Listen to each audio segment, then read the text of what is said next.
Good afternoon, educators, honorable opponents, and everyone present today. Education should empower young people, not trap them in financial anxiety before they even start their careers. The proposition wants Indonesia to solve education inequality by expanding student loans. At first glance, it sounds modern and practical. Students study first, then pay later. But pay later does not mean pay less. It simply delays the burden. Our team firmly opposed this motion because student loans create long-term debt pressure, worsen inequality, and shift the government responsibility onto students themselves. Let us begin with the definition. This house will adopt student loan mechanism in Indonesia. Student loan mechanism refers to a system where students borrow money to finance higher education and repay it after graduation, usually once they begin working. The proposition believes this system should become a major solution to improve access to university education in Indonesia. Our stance is simple. Education should not force students to begin adulthood already carrying financial burden. Before presenting our argument, let us directly address the proposition's claim. First, middle-income families struggle because scholarships are limited. Yes, scholarships are limited, but replacing limited scholarship with debt is not a real solution. The problem is not the absence of loans. The real problem is expensive tuition fees and unequal education access. Instead of encouraging students to borrow money, the government should improve public university funding, expand targeted financial aid, and control rising tuition costs. If your solution to expensive education is just borrow money, then you are not solving inequality. You are commercializing survival. Second, student loans reduce pressure because students pay later. This sounds comforting until reality hits. Students still know the debt exists. The pressure is simply postponed into adulthood.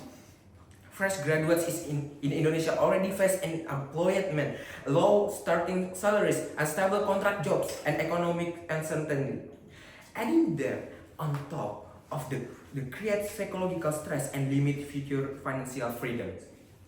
Instead of focusing on innovation or entrepreneurship, graduates becomes obsessed with paying bills. So no, loans do not remove pressure. They move the pressure from campus life into working life.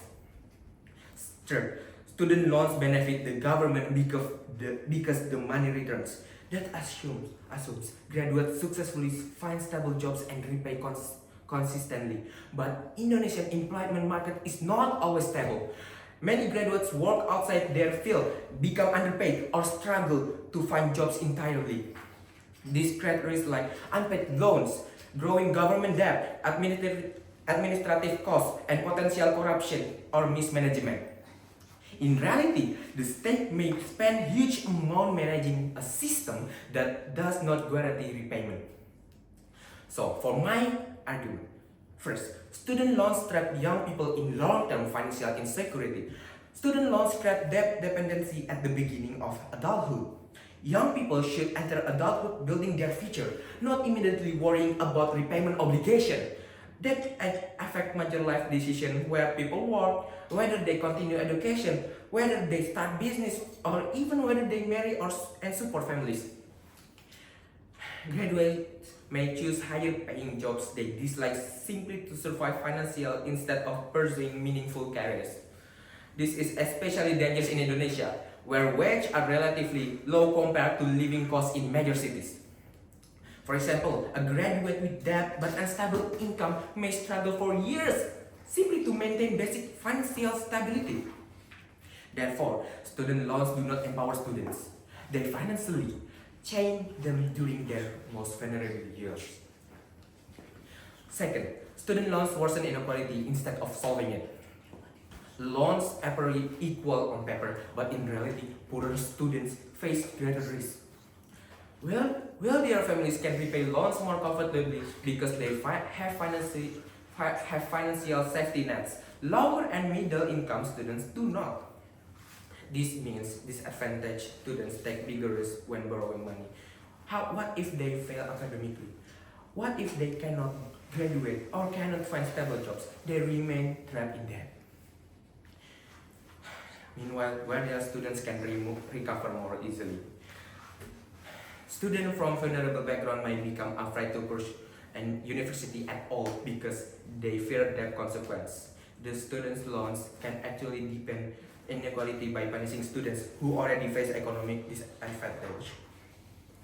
So, our team is not saying the current system is perfect, but instead of promoting debt, government should expand need-based scholarship, improve public university subsidies, and reduce tuition inflation, strengthen vocational education, and create flexible financial aid without interest-bearing burdens that addresses inequality without normalizing students' debt culture. Ladies and gentlemen, the proposition presents students' loan as opportunity, but opportunity built on debt is unstable. Loans do not eliminate financial pressure, they postpone it. They do not truly solve inequality, they risk deepening it. And most importantly, they shift the burden of education away from the state and onto young people who are just beginning their life. Indonesia needs accessible education, yes, but not at the cost of turning students into debtor before they even receive their first salary. For this reason, this House proudly opposes the motion. That's all from us. Thank you.